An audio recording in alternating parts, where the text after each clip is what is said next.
Según Génesis 47, 12, 27, durante la sequía en Egipto, José almacenó y preservó el alimento. Para subsistir, la gente tuvo que venderlo todo y, al fin, incluso a sí mismos. Ese es el precio de vencer. Así es en este tiempo del fin, donde conseguir el alimento para entrar al reino y conquistar nuestra tierra, que es Cristo, formado en nosotros, nos costará renunciar a todo, incluso a nuestra propia vida. Pero a cambio de nuestro todo, tendremos su todo y reinaremos con él. Con ustedes, José.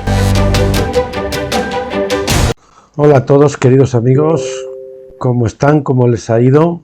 ¿Acaban bien la semana? Espero que sí, que tengan todavía un poquito de resuello como para el último vídeo de la semana. Vamos a terminar mi libro Madurando en Madurez, que ya saben que lo tienen en Amazon si lo quieren adquirir, tanto para leer en formato Kindle o en el móvil o en una tablet, o también para tenerlo así como este en tapa blanda, que se llama, o si lo quieren descargar gratuitamente porque no quieren gastar su dinero, pues lo pueden hacer también descargándolo gratuitamente en el blog Tabernáculos y en el blog Graneros de José, donde más les guste. Bien, es un libro de 3 partes, hoy terminamos la tercera parte del libro y el capítulo con el que comenzamos se titula Flexibilidad y prioridades en el manejo de nuestras agendas. Saben que no tenemos que tener rigidez, debemos ser como juncos que se doblan pero no se parten. Si somos como los robles, a veces las tormentas nos arrancan, pero si tenemos flexibilidad y nos doblamos, pues podemos sortear las tormentas. Y también, pues las prioridades tenemos que saber manejarlas. Y de eso se trata este capítulo, flexibilidad y prioridades en el manejo de nuestras agendas. Nuestras agendas no han de ser inamovibles, sino que le pertenecen al Señor y deben de estar abiertas a su disposición para que Él pueda introducir cambios cuando lo considere oportuno. Si no estamos dispuestos a variar nuestra rutina cuando sea necesario, ciertamente perderemos muchas bendiciones. A todos nos cuesta salir de los hábitos cotidianos, pero debemos ser flexibles para el Señor, sabiendo que en su soberanía Él controla las interrupciones y los cambios en nuestros programas.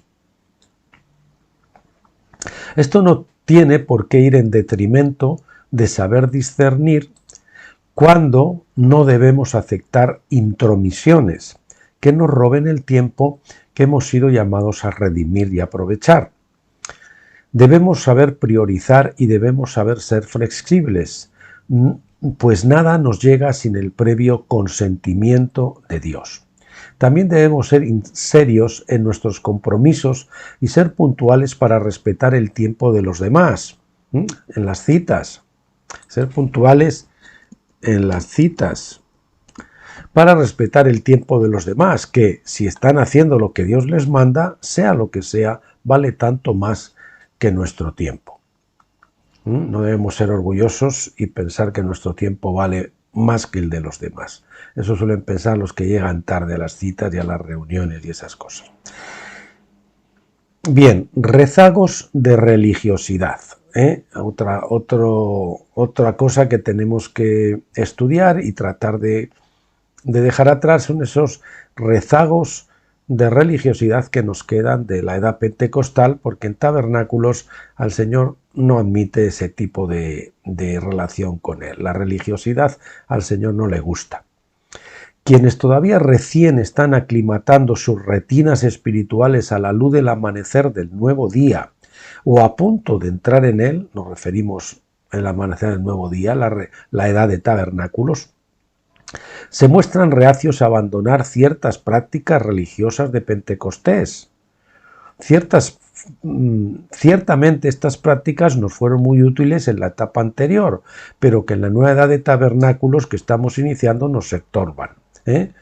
Es prudente, también es prudente tener cierta precaución.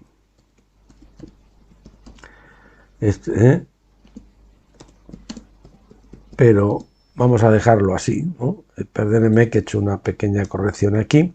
Repito el párrafo: quienes todavía recién están aclimatando sus retinas espirituales a la luz del amanecer del nuevo día o a punto de entrar en él se muestran reacios a abandonar ciertas prácticas religiosas de Pentecostés. Es prudente tener cierta precaución, pero ciertamente estas prácticas nos fueron muy útiles en la etapa anterior, pero que en la nueva edad de tabernáculos que estamos iniciando nos estorban. Cuando ya es tiempo de que andemos en el lugar santísimo a la luz de la Shekinah, la Shekinah saben que es la gloria de la presencia de Dios, Cristo formado en nosotros, en el lugar santísimo, que es nuestro espíritu, como estaba la Shekinah en el lugar santísimo del tabernáculo y del templo, y ahora el templo nuestro pues es el espíritu, y ahí es donde está la luz de la Shekinah. No está en nuestra alma, sino en nuestro espíritu, o ahí debe de estar. Bien, repito, cuando ya es tiempo de que andemos en el lugar santísimo a la luz de la Shekinah, la gloria de la presencia de Dios, que es Cristo formado en nosotros, disfrutando del maná escondido, Cristo como rema viviente dentro del arca, que representa nuestro espíritu, la luz de la menorá y el maná externo, que son los cultos, los devocionales, los ayunos, la lectura de la Biblia y oraciones al estilo vocal y rutinario de Pentecostés, etcétera, etcétera, toda la parafernalia que le quieran meter ahí, que caía delante de nuestra tienda cada día, ese maná externo que venía a través de todas estas prácticas, nos dejarán secos, indiferentes y hambrientos. Ustedes saben que llega un momento, estas fases de pasar de Pentecostés a tabernáculos, también lo vemos como cuando la iglesia en el desierto recibía el maná, que representa la palabra de Dios, el alimento espiritual, que caía cada día delante de la tienda de cada familia. Es decir, que cada familia tenía su propio maná. Yo no tenía que ir a coger el maná frente a la tienda de otro vecino, de otro miembro de la tribu allí, de Israel o de la que fuera, de mi tribu, sino que tenía que coger el maná que caía delante de mi tienda. Así que esposos y esposas tienen que tener y comer el mismo maná. Eso de tener ministerios separados y que cada uno va por su cuenta, pues yo no creo que está muy acorde con el Señor. Tenemos que tener cierta libertad y cierta cosa, pero tenemos que tener una línea fundamental porque somos uno en el Señor, una carne, y tenemos un único propósito y no tenemos ministerios separados. Quizás el Señor nos pueda dar alguna cosa que complemente, pero tenemos un ministerio principal. Por lo tanto, las esposas que no siguen a sus maridos y están buscando el maná a través de otras fuentes, y al maná que el Señor trae a través de su esposo no le hacen caso, pues no están siguiendo bien, no están bien encaminadas bajo mi punto de vista. Bien, cuando la Inquisición ordenó retirar todos los libros perniciosos, según ellos, según los inquisidores, coincidentemente todos los que más amaba Teresa de Ávila, Teresa de Jesús, ella exclamó: Jesús, desde ahora en adelante tú serás mi libro viviente, o mi libro vivo, se prefieren. Este audaz paso de fe ciertamente es muy obstaculizado por el enemigo, que nos infunde temor y peligro, para que no soltemos este tipo de oración de la vida religiosa. Bueno, perdone, porque lo que les estaba comentando antes me quedé a medias, lo del maná que cae delante de la tienda. Pero digo, en una época que el Señor mandó a Moisés recoger el maná, ponerlo en una urna y introducirlo dentro del arca. El arca, saben, que es nuestro espíritu, y ahí puso el maná, puso la vara de Aarón que reverdeció, que significa la vida de resurrección, y también puso el maná, la vara de resurrección, y puso la Torá, la palabra de Dios. Entonces eso quiere decir que llega un momento que el maná externo, que el maná ese no nos sirve, ese que caía delante de nuestra tienda. Ahora el maná pasa a estar interno. Los que tenemos la vida de resurrección tenemos la palabra viviente, el rema viviente, que es Cristo formado en nosotros. La palabra que hemos estado estudiando muchos años en la etapa de Pentecostés se ha encarnado y ya está también dentro de nuestro corazón. ¿De acuerdo? Y no es que no leamos la Biblia, la llevamos dentro y también de vez en cuando la leemos, pero no como una cosa religiosa que tenemos que hacer por encima de todo y todos los días y un tiempo determinado y demás, ¿no? Porque entonces todavía seguimos en la otra etapa. Tenemos que pasar a otra etapa. Y a mí me pasó esa misma experiencia que tuvo Teresa. Llegó un momento que, Señor, todos mis libros que yo tenía en aquel tiempo eran como más de 500 y no eran que los tenía de adorno, yo me los había leído todos y algunos hasta 10 veces, ¿eh? Pues el Señor hizo que me mandó a misiones y yo no me podía llevar aquello. Tuve que regalar la mitad, otros los llevé a casa y al final también me tuve que deshacer de ellos. En fin, al final conservé pues unos poquitos, que algunos de ellos se ven ahí arriba, pero la mayoría, pues no sé, el Señor yo creo que los quiso usar para repartirlos a otra gente. Yo ya había comido, eso estaba dentro de mí, ahora ¿para qué quiero yo tener tanto libro y tanta cosa? Bien, y además algunos pues ya están en línea y los podemos consultar y tal, pero ese es el tema, hay un cambio, ¿no? De fuera hacia adentro, ya lo tenemos dentro, no nos tenemos que empeñar en seguir con lo de afuera. Bien, continúo. También los obstaculizan, nuestra carnalidad, pues la carne está muy interesada en el halo de santidad que le preocupa la apariencia de piedad. Y el envanecimiento de seguir pensando que el propio esfuerzo en este tipo de oración es la clave del éxito, en este tipo de vida religiosa. Hay quienes se sienten muy espirituales porque ayunan mucho, pero la realidad es que quien mucho ha de ayunar, mucha carne le queda por sujetar. Yo fui un hombre de mucho ayuno, en mis tiempos en Pentecostés, en la edad de Pentecostés, hacía ayunos regulares de 2 y luego mucho tiempo también de hasta 3 días a la semana. Por ejemplo, lunes, miércoles y viernes. Pero no un ayuno de estos que usted se levanta, no desayuna y no come, pero luego por la noche cena, no. Sino era de desayuno hasta el desayuno del día siguiente. 3 días regulares, 2 y luego pasé a 3, porque yo era el machache, ¿no? Yo tenía que superarme.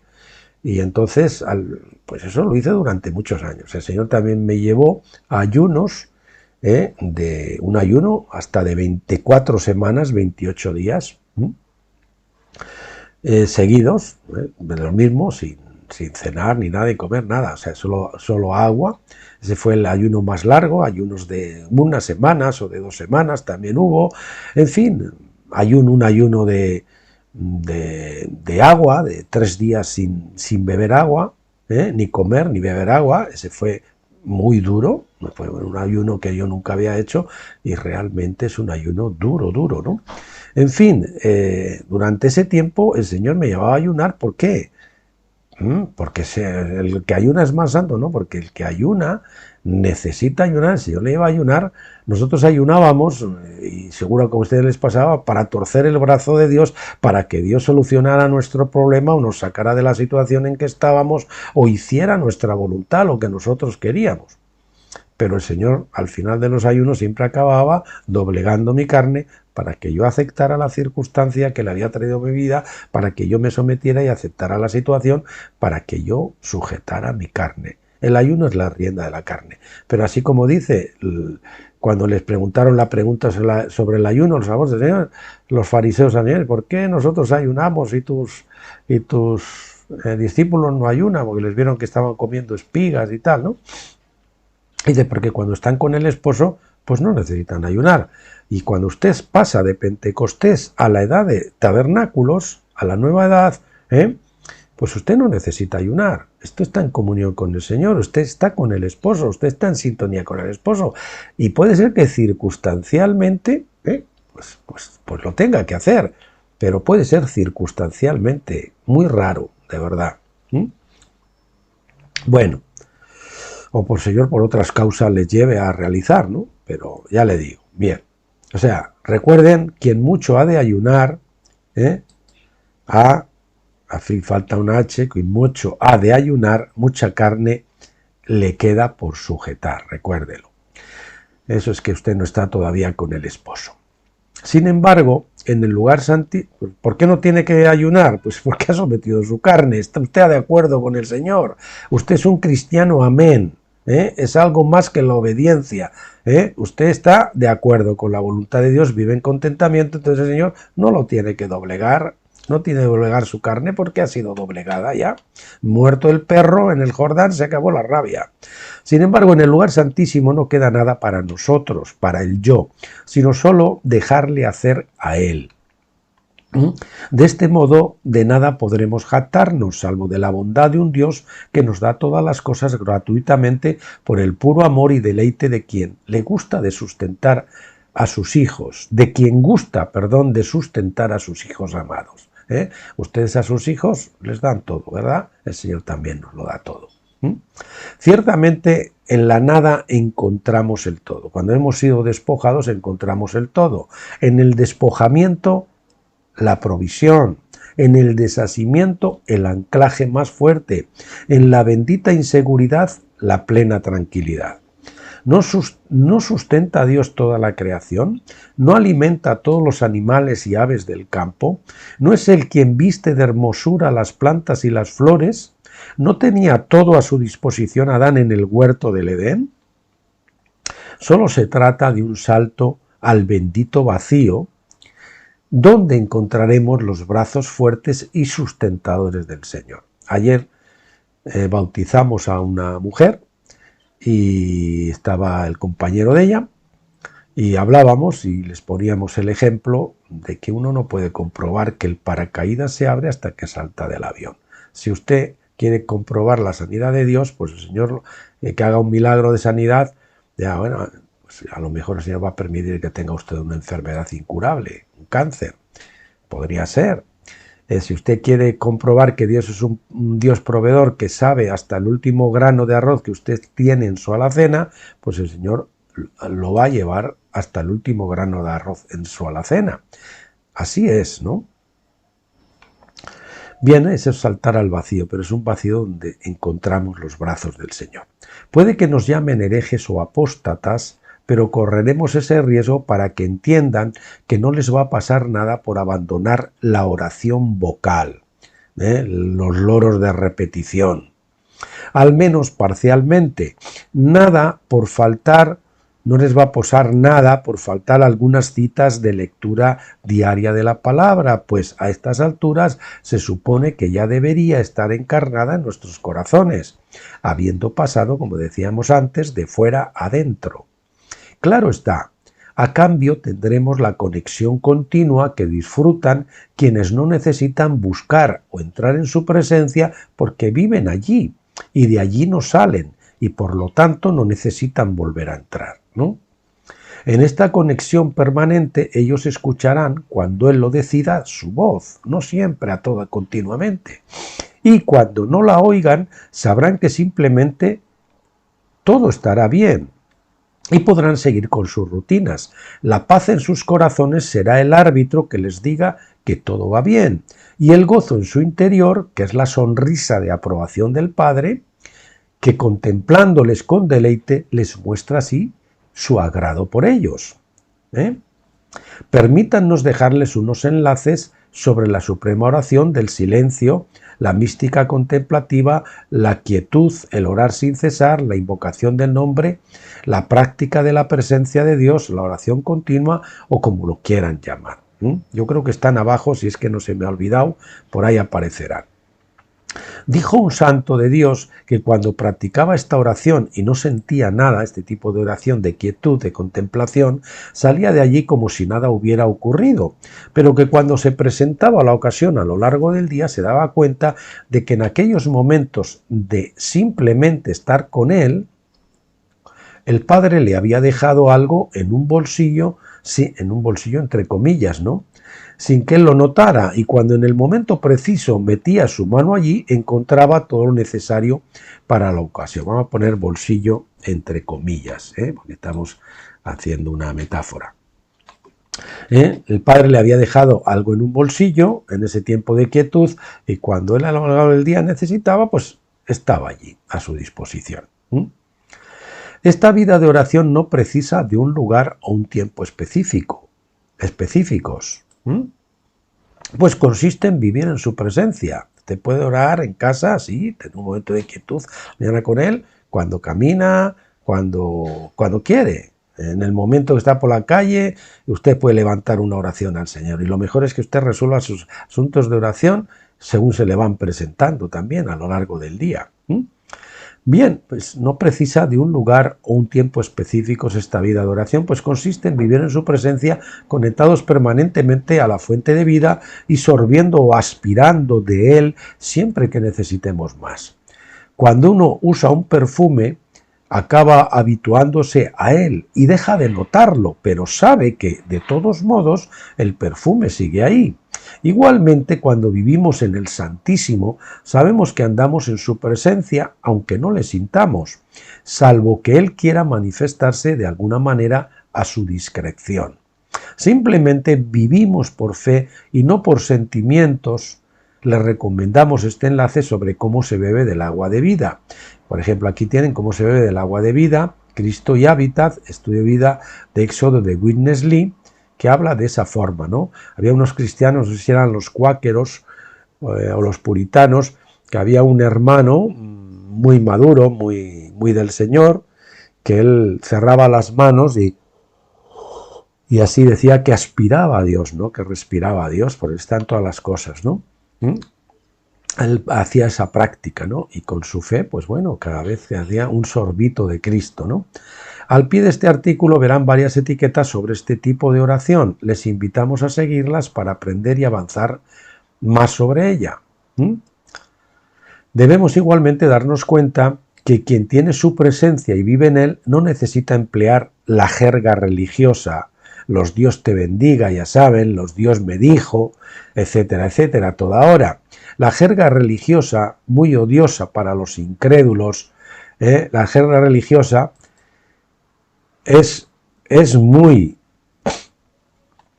jerga religiosa, por otra parte, muy odiosa para los incrédulos y de la que huyen como de una pulmonía, como de la peste también.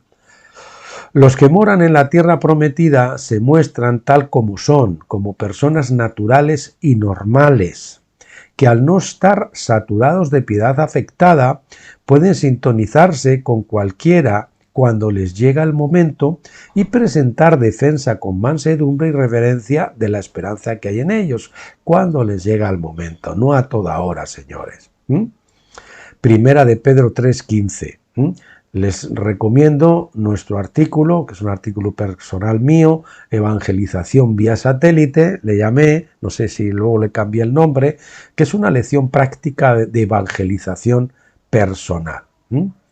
Y tienen aquí, si hacen clic en el enlace o tienen el enlace, pues sí, están leyendo el libro de tapa blanda y lo quieren buscar en internet y bueno, por el nombre les sale, ¿no? O sea que no haría ni falta, pero bueno, están los dos por si acaso. Simplemente son sal y sin siquiera tener que hablar provocan sed, es la función de la sal. Nosotros somos la sal del mundo. ¿Cómo provocamos sed? Porque somos sal y a veces no tenemos ni que hablar. Nuestra presencia, nuestro porte, la presencia del Espíritu en nosotros hace que otros digan y pregunten, ¿qué tienes tú? Háblame. Entonces es el momento. Algo así suponemos que sería la impresión que Eliseo causaba en la mujer de Sunén, el segundo de Reyes 4:9, quien sin conocerle de nada notó en él algo que la movió a invitarle a su casa y bendecirlo. Ella lo veía pasar y, bueno, este hombre tiene algo especial, ¿no? Lo tengo que invitar a mi casa. Bien, recordemos que no somos nosotros sino el perfume que llevamos puestos. ¿Se entiende, verdad? Perfume es Cristo. Que no le dé pena saltarse 1, 2 o 3 o puntos suspensivos devocionales si la agenda de Dios, que incluye interrupciones e inoportunidades, recuerde lo que requiere y siga luego con las tareas, haciendo lo que pueda en el tiempo que le quede sin afanarse. Dios controla su agenda, ¿o no? Deje pues su rigidez, su inflexibilidad y recuerde más bien que el Señor conoce de qué pie cojea y que lo que pretende con sus inesperados contratiempos es abortar sus propios planes con las cosas naturales que él quiere que haga. Él a veces lo que quiere es que haga una cosa natural, que alguno le llama ese el tiempo del amor. Hay una interrupción para que le muestre amor, pero no haga como yo, que hoy me enfadé con los de Western Union porque no conseguía poner la transferencia y ayer perdí 1 hora, hoy otra hora y pico y tal, ¿no? Bueno, ese fue el tiempo y en vez de manifestar, pues amor, yo me enfadé. Discúlpenme, lloren por mí para que el Señor sosiegue mis enfados. Bien, requiere que haga cosas naturales que a veces son las más espirituales, recuerde. Comer, dormir, pasear, estar con su esposa, hablar con un amigo, atender la llamada que le llega, la visita inesperada. También usa las interrupciones para sacarle de su tendencia a la espiritualidad, entre comillas, mal entendida, y para que se relaje. Relájese, no esté tenso todo el día. Dios no requiere que usted esté tensionado dedicándose a Él, sino confiado, como un hijo, tranquilo. Tal vez deba dejar de orar y leer la palabra programáticamente, al menos hasta que se desenganche de su religiosidad y que su vida entera, devocionales incluidos, si cuadra, sea puesta en el altar a su disposición. Puesto aquí el su con mayúscula porque es la disposición de Él, de Dios, no la suya. Y esa sea su oración continua y perpetua, estar a su disposición. Simplemente ande delante de Él y sea perfecto, como dice en Génesis 17:1 el Señor le dijo a Abraham. ¡Hala! Ya eres mayorcito, ahora lo que quiero es simplemente anda delante de mí, sé perfecto, vive la vida, tranquilo. Cuando yo quiera que hagas algo, yo te traeré a la persona adecuada para que le hable de igualdad, yo te diré, Tú mientras haz las cosas, cuida las cabras, habla con tu esposa, haz esto, haz lo otro, atiende tu hacienda. En fin, bien, hacer lo correcto sin retraernos por intimidación. Incluso Pedro y Bernabé, apóstoles y ciertamente cristianos con un alto grado de madurez, se retrajeron de hacer lo correcto por temor de los otros líderes, judaizantes, todavía pegados a la antigua edad de la Pascua.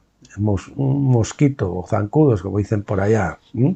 Gálatas 2:12. A veces estamos siguiendo alguna revelación nueva que nos parece correcta delante de Dios, pero cuando algunos hermanos nos critican, tenemos la tendencia a abandonarla en lugar de permanecer apegados a esa nueva verdad descubierta, al vino nuevo, a las revelaciones de la nueva edad. Pablo estaba predicando lo correcto, Pedro y Bernabé le secundaban, pero ante la presión de los judaizantes que se negaban a recibir el vino nuevo, o abandonar las cosas viejas completamente, se echaron hacia atrás. Ciertamente, eso es un indicador de que debemos crecer un poco más para seguir libremente a la cabeza sin dejarnos coaccionar. Y si usted está leyendo este libro y está escuchando este vídeo, probablemente sea que usted está en ese paso de la edad de Pentecostés a la de Tabernáculos, en la que usted quiere entrar en la nueva revelación, pero le cuesta soltar las cosas viejas. Tiene un pie en Pentecostés y otro en Tabernáculos. Ya sabe, el que tiene un pie en la barca y otro en el muelle, pues al final acaba en el agua. Bien, patinar, corregir y avanzar. Todos patinamos alguna vez, pero tenemos que corregir y seguir avanzando. Sí, Dios es maravilloso y a veces nos deja errar o patinar, o incluso Él mismo nos pone una pequeña zancadilla. Ordena las circunstancias haciéndonos tropezar para exponernos, o porque también tiene un objetivo secundario, como me pasó recientemente a mí y no les voy a contar ahora. Él hizo que me ocurriera una cosa negativa, pero con eso él pues me llevó ante una persona a la que tenía que decirle un mensaje indirectamente que yo no sabía, ¿no? Sí, entonces al final, a raíz de aquello, pues esa persona entró en contacto conmigo, empezó a caminar y bueno, pues esas son las cosas que hace el Señor a veces. Ordena, ya sabe que su espada siempre tiene 2 filos, como mínimo. Igual, con esto me está tratando a mí en un área, pero a usted le está tratando en eso en otra área. Es decir, está haciendo eso en área, pero por otra vez está usándolo para esa otra cosa. Bien, cuando seamos expuestos, que va a ocurrir muchas veces, deberemos decidir si nos haremos los locos, como que no va con nosotros la cosa, como que no pasó nada, o si asentiremos confesando, tienes razón, Señor, eso que señalas con tu dedo índice está ahí y es bien feo. Necesito dejarte obrar aquí para poder vencer y crecer. Gracias, Padre, por no dejarme seguir adelante con esto. No rebajes tu listón, solo dame tiempo y yo me someteré a tus demandas. Una oración parecida a esa puede hacer cuando usted se ha expuesto y el Señor le muestre que hay algo feo que tiene que superar. Deberemos hacer con objetividad un replay completo de los hechos desde el origen. O sea, ir hacia atrás y no partir de aquí. ¿Qué es lo que ha motivado esta situación?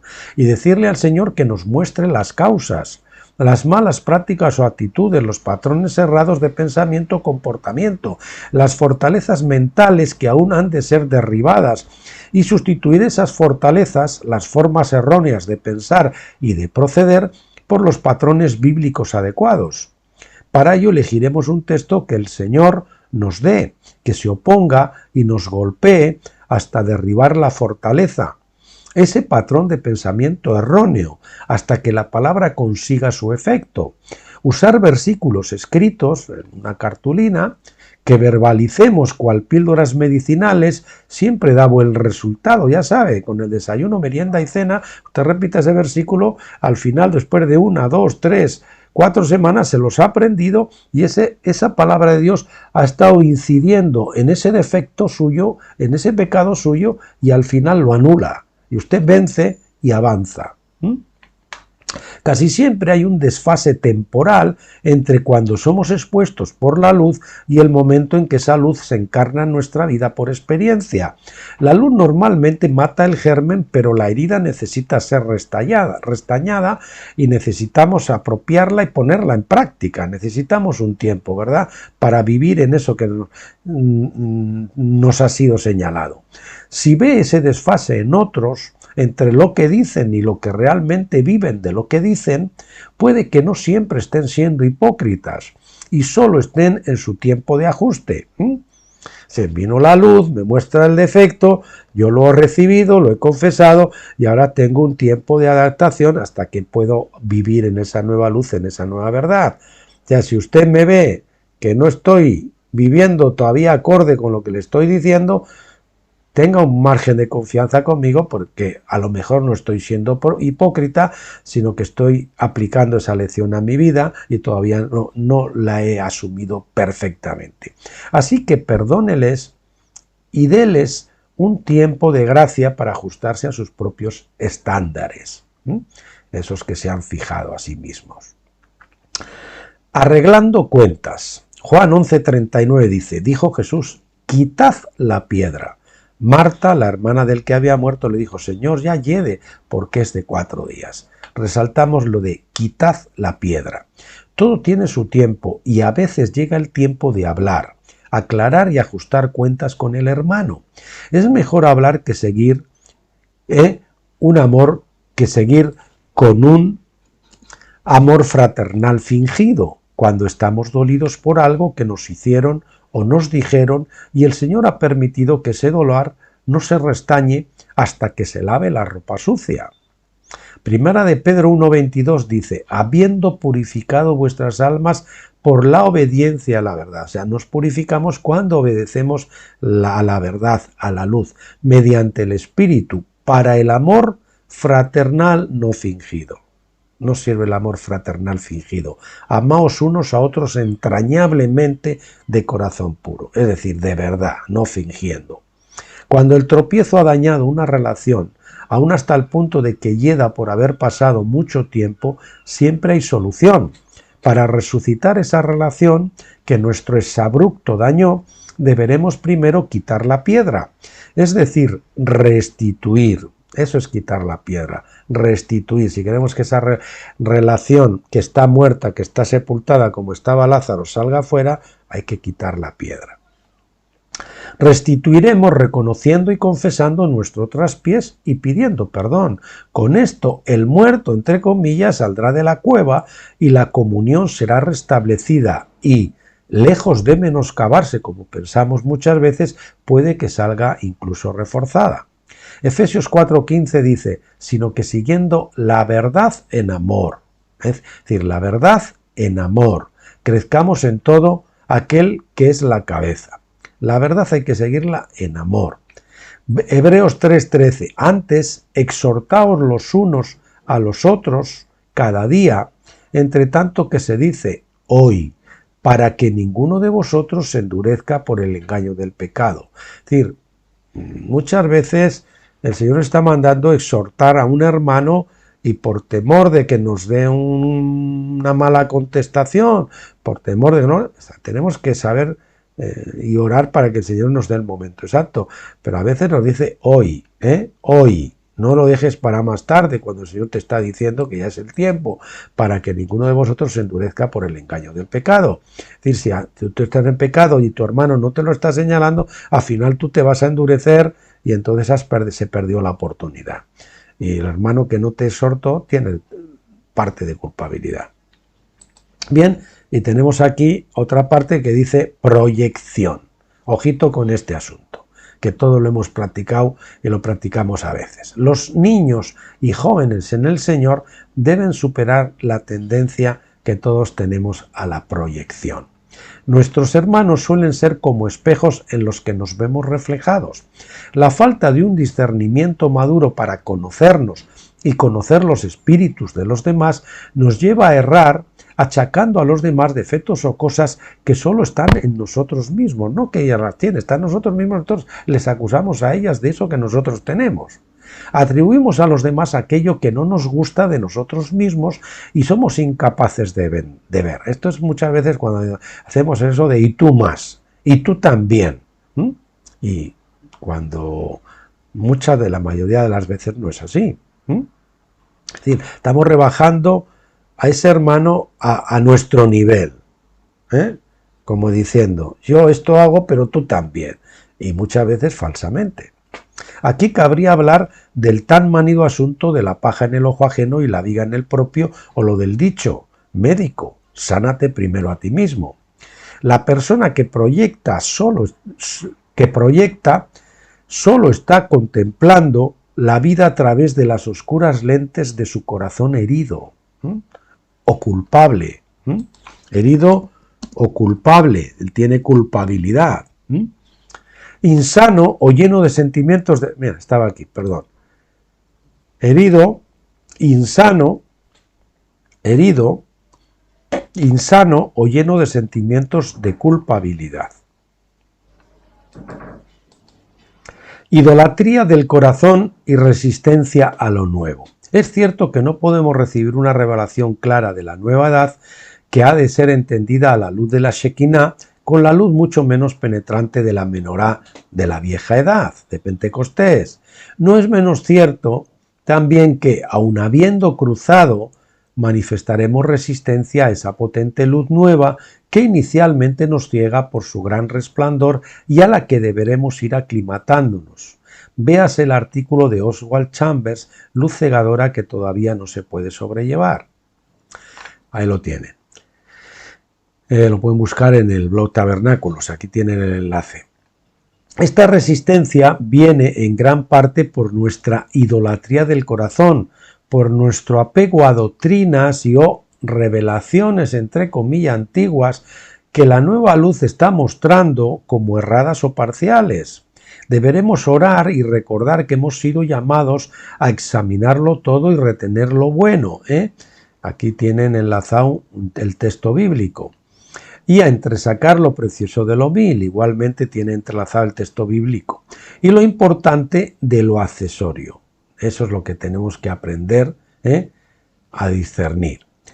Pero una vez contemplada una nueva verdad, no debemos convertirnos a ellos de nuevo. A ellos quiere decir a aquellos que nos están queriendo jalar hacia atrás, volviéndonos atrás por causa de la intimidación de los que se niegan a avanzar resistiendo esa luz, como Jeremías tal vez quiso hacer debido a su fracaso en ser escuchado, sino permanecer firmes y esperar que ellos se conviertan a nosotros. ¿Sabes? Jeremías, el profeta llorón, se quejía de lo que le pasaba, de que nadie le creía, de que esto, de que lo otro, y el Señor le dijo, no te conviertas a ellos, que ellos se conviertan a ti. En el paso de Pentecostés a Tabernáculos hay muchas cosas que nosotros tuvimos que descubrir y corregir, eso sí, con mucho temor y temblor.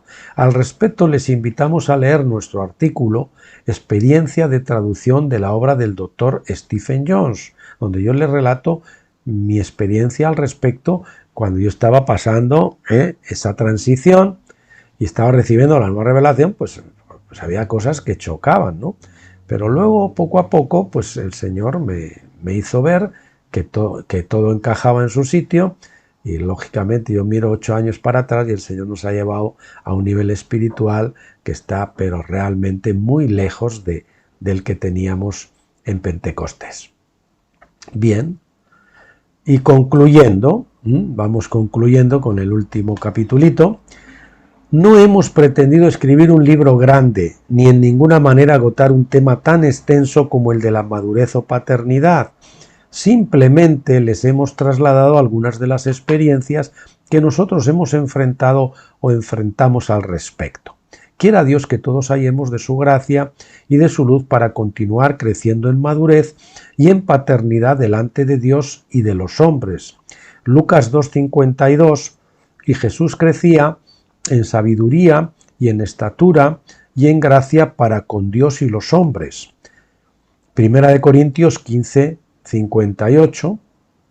Sí, hasta Jesús tuvo que crecer en sabiduría y en estatura. Cuando Cristo recién es formado en nosotros, pues imagínate que cuando Jesús estaba en el templo o por ahí, ¿no?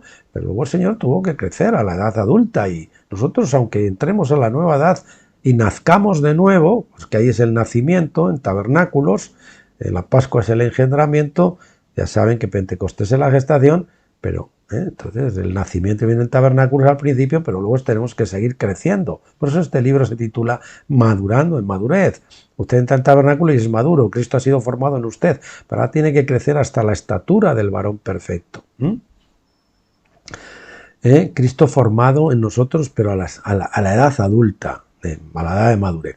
Primero de Corintios 15:58 dice, así que hermanos, amados míos, estad firmes y constantes, creciendo en la obra del Señor siempre, en la obra que el Señor hace en nosotros, y también en la obra externa, porque a partir de la vida de resurrección que viene en tabernáculos, comienza el ministerio. La vara brota, echa almendras, echa hojas, es decir, el fruto y las hojas, no solo las hojas.